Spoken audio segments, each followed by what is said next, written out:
একাধিক দাবিতে আজ নির্বাচন কমিশনের দপ্তর ঘেরাও অভিযান কর্মসূচি ডাক দেওয়া হয়েছে বিএলও অধিকার কমিটি মঞ্চের পক্ষ থেকে। এসআইআর এর কারণে বেশ কিছু বিএলও তারা অসুস্থ হয়ে পড়ছেন, বিভিন্ন জায়গাতে বিভিন্ন রকম অভিযোগ সামনে আসছে।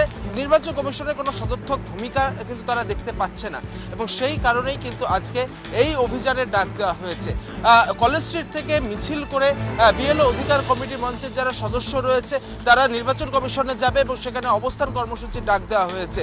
একেবারে সদুত্তর নিয়ে তারা ফিরে আসবে, না হলে দীর্ঘক্ষণ ধরে কিন্তু এই অবস্থান বিক্ষোভ চলবে বলেই বিএলওদের অধিকার কমিটি মঞ্চের পক্ষ থেকে একেবারে স্পষ্টত দাবি করা হচ্ছে। বিএলওদের পক্ষ থেকে যে অভিযোগ করা হচ্ছে যে এসআইআর এর যে কাজ সেই কাজে তারা অভ্যস্ত নয়, ফলত বিভিন্ন জায়গাতে সমস্যা হচ্ছে, বিএলওরা অসুস্থ হয়ে পড়ছে এবং সেই কথা নির্বাচন কমিশনে জানানোর পরেও কোনো রকম সদর্থক ভূমিকা কিন্তু পালন করছে না রাজ্য নির্বাচন কমিশন। পার্থসারথী রায়ের সঙ্গে ইন্দ্রাশিস বাগচি, রিপাবলিক বাংলা, কলকাতা।